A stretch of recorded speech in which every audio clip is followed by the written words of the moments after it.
মধ্যপ্রাচ্যের সামরিক ভূখণ্ডে এমন এক ভয়াবহ খবর এসেছে যা বিশ্বব্যাপী তোলপাড় সৃষ্টি করেছে।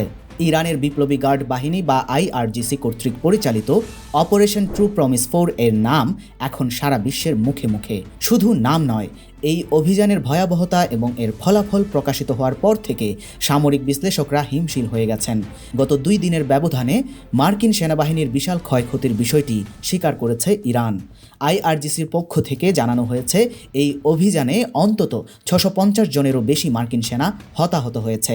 এই সংখ্যাটি কোনো সাধারণ সংঘাতের চেয়ে অনেক বেশি এবং এটি ইঙ্গিত দিচ্ছে যে মধ্যপ্রাচ্যের আকাশে ও পানিতে মার্কিন আধিপত্যের দিন আজ শেষ হয়ে আসছে। এই অভিযানের মূল লক্ষ্য ছিল মধ্যপ্রাচ্য জুড়ে ছড়িয়ে থাকা মার্কিন ঘাঁটি এবং যুদ্ধ জাহাজগুলো, যেগুলোর উপর ইরান নির্ভুল ক্ষেপণাস্ত্র ও ড্রোন হামলা চালিয়েছে। গতকাল আইআরজিসির মুখপাত্র ব্রিগেডিয়ার জেনারেল আলী মোহাম্মদ এক বিবৃতিতে জানিয়েছেন যে পারস্য উপসাগরীয় অঞ্চলে মার্কিন সামরিক স্থাপনাগুলোতে ব্যাপক ধ্বংসযজ্ঞ চালানো হয়েছে। তার দাবি, বাহরাইনে অবস্থিত মার্কিন নৌবাহিনীর সদর দপ্তর এবং জাহাজগুলো এই হামলার মুখে প্রায় নিশ্চিহ্ন হয়ে গেছে। হামলার পর যুক্তরাষ্ট্রের বিমানবাহী রণতরী ইউএসএস আব্রাহাম লিঙ্কন ইরানের উপকূলীয় জলসীমা থেকে পিছু হটতে বাধ্য হয়েছে। এটি ছিল এমন একটি মুহূর্ত যখন আমেরিকার অহংকারের প্রতীক সাগরের বুকে পালানোর পথ খুঁজতে শুরু করে। দক্ষিণ পূর্ব ইরানের চাবাহার উপকূল থেকে প্রায় 250 থেকে 300 কিলোমিটার দূরে অবস্থানরত রণতরীটির দিকে ইরানের নৌবাহিনী 4টি ক্রুজ ক্ষেপণাস্ত্র নিক্ষেপ করে। এই আঘাতের পরিপ্রেক্ষিতে ভারত মহাসাগরের দক্ষিণ পূর্ব দিকে পালিয়ে যেতে বাধ্য হয় রণতরীটি।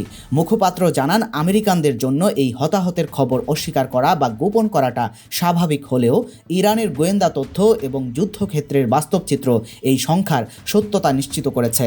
তিনি আরও জানান যে বাহরাইনে অবস্থিত মার্কিন নৌবাহিনীর 5ম নৌবহরের সদর দপ্তরে একাধিকবার ক্ষেপণাস্ত্র ও ড্রোন হামলা চালানো হয়েছে। সেখানে একটি গুরুত্বপূর্ণ মার্কিন সামরিক স্থাপনায় হামলায় 160 জন সদস্য হতাহত হয়েছে। এছাড়াও মার্কিন নৌবাহিনীর MST কমব্যাট সাপোর্ট জাহাজটিও ইরানি ক্ষেপণাস্ত্রের আঘাতে মারাত্মকভাবে ক্ষতিগ্রস্ত হয়েছে। এই সংঘাতের সবচেয়ে চাঞ্চল্যকর অধ্যায় হল ইউএসএস আব্রাহাম লিঙ্কনের উপর ইরানের সরাসরি হামলা। পুরো বিশ্ব যখন ঘুমের মধ্যে ছিল, তখন মধ্যপ্রাচ্যের আকাশ থেকে এমন একটি খবর এসে বাজল যা শুনে সবার চোখ কপালে উঠে গেছে। আমেরিকার সবচেয়ে শক্তিশালী এবং গর্বের যুদ্ধজাহাজ ইউএসএস আব্রাহাম লিঙ্কনকে লক্ষ্য করে ইরান সরাসরি হামলা চালিয়েছে। 1 বা 2টি মিসাইল নয়, খালিদ ফারেজ সহ মোট 4টি ব্যালিস্টিক মিসাইল দিয়ে এমন ভয়াবহ আঘাত হানা হয়েছে যে ডোনাল্ড ট্রাম্পের সেই সাধের জাহাজ এখন সাগরের বুকে ডুবে যাওয়ার উপক্রম হয়েছে। এই হামলায় জাহাজে অবস্থানরত 15 থেকে 20টি যুদ্ধ বিমান একেবারে অকেজো হয়ে গেছে। আরও ভয়াবহ তথ্য হলো 8 থেকে 10 জন মার্কিন নৌসেনা এই হামলায় নিহত হয়েছেন বলে নিশ্চিত তথ্য পাওয়া গেছে। সাগরের বুকে এতদিন ধরে আমেরিকা যে বিশাল মাতব্বরি করে এসেছে, তার ইতি এবার ঘটতে যাচ্ছে বলে মনে করছেন সামরিক বিশেষজ্ঞরা। ইউএসএস আব্রাহাম লিঙ্কন কোনো সাধারণ জাহাজ নয়, এটি সাগরের বুকে ভাসমান বিশাল এক যুদ্ধ ঘাঁটি। এই বিরাট জাহাজের পেটের ভেতরে 70 থেকে 80টি নতুন এবং ভয়ঙ্কর যুদ্ধ বিমান সবসময় ওড়ার জন্য প্রস্তুত থাকে। এমনকি এই ভাসমান দুর্গের ভেতরে অন্তত 5000 মার্কিন নৌসেনা এবং বিভিন্ন ধরনের কাজে নিয়োজিত টেকনিশিয়ান 24 ঘন্টা মোতায়েন থাকে। এই বিশাল বহর নিয়ে আমেরিকা পৃথিবীর প্রতিটি সাগরে ঘুরে বেড়ায় এবং ছোট ছোট দেশগুলোকে ভয় দেখায়। তাদের ভাব ছিল এমন যেন পুরো সাগরটাই তাদের বাপদাদা সম্পত্তি। তারা মনে করত এই বিশাল লোহার দুর্গ দিয়ে তারা পুরো বিশ্বকে নিজেদের কবজায় চিরকাল ধরে রাখতে পারবে। কিন্তু ইরান তাদের সেই অহংকারের মাটিতে মিশিয়ে দিয়েছে। আমেরিকার জন্য এটি ছিল চূড়ান্ত রেড লাইন পার করার মতো ঘটনা। এত বড় এবং শক্তিশালী একটি রণতরীতে কেউ আঘাত করতে পারবে, এটা আগে কেউ স্বপ্নেও ভাবেনি। কিন্তু ইরান সেই রেড লাইন ডিঙিয়ে পুরো পৃথিবীকে দেখিয়ে দিয়েছে যে তারা আমেরিকার কোনো পরোয়া করে না। এই উপযুক্ত শিক্ষা পেয়ে ট্রাম্প প্রশাসন এখন রাগে ফেটে পড়েছে। হোয়াইট হাউসের ভেতরে বর্তমান চরম শোরগোল চলছে এবং তাদের ঘুম হারাম হয়ে গেছে। তারা ভাবতেই পারছে না যে তাদের এত স্বাধীন জাহাজে কেউ এমন নিখুঁতভাবে আঘাত হানতে পারে। হামলার ঘটনাটি আরও রহস্যময় ও আকর্ষণীয়। দক্ষিণ চীন সাগর থেকে যাত্রা করে এই মার্কিন রণতরীটি ইরানের দিকে এগিয়ে আসছিল। তারা ইরানের উপকূল থেকে প্রায় 800 কিলোমিটার দূরে ঘাপটি মেরে বসেছিল। তাদের পরিকল্পনা ছিল এত দূর থেকে তারা ইরানের উপর চাপ তৈরি করবে এবং সুযোগ বুঝে আঘাত হানবে। তারা মনে করেছিল 800 কিলোমিটার দূরত্ব তাদের জন্য নিরাপদ এবং কেউ তাদের স্পর্শও করতে পারবে না। কিন্তু তাদের এই চিন্তার মশলা পাল্টে যায় যখন চীন এখানে মাস্টার মাইন্ড হিসেবে আবির্ভূত হয়েছে। কিন্তু তাদের এই চিন্তার মশলা পাল্টে যায় যখন চীন এখানে মাস্টার মাইন্ড হিসেবে আবির্ভূত হয়। চীনের নিখুঁত স্যাটেলাইট প্রযুক্তি এবং নিখুঁত জিপিএস জাদুর কাছে আমেরিকার সব লুকোচুরি ধরা পড়ে যায়। চীনের এই নিখুঁত তথ্যের পর ইরান তাদের সবচেয়ে ভয়ঙ্কর অস্ত্র Khalid Faraz antiship ballistic missile বের করে আনে। এই মিসাইলগুলো 1000 কিলোমিটার দূর থেকেও নিখুঁত লক্ষ্যবস্তুতে আঘাত হানতে সক্ষম। যখন মার্কিন রণতরীটি সাগরের বুকে লেজ গুটিয়ে পালাচ্ছিল, ঠিক তখনও ইরান প্রায় 1000 কিলোমিটার দূর থেকে পরপর 4টি মিসাইল ছুড়ে মারে। চোখের পলকে এই মিসাইলগুলো আকাশ থেকে বজ্রের গতিতে নিচে নেমে আসে। অন্যদিকে মার্কিন জাহাজের রাডার এবং অন্যান্য যন্ত্রপাতি এই মিসাইলের গতি ধরতেই পারেনি। ইরানের ছোড়া 4টি মিসাইলের মধ্যে অন্তত 2টি মিসাইল নিখুঁতভাবে ইউএসএস আব্রাহাম লিঙ্কনের উপর আঘাত হানে।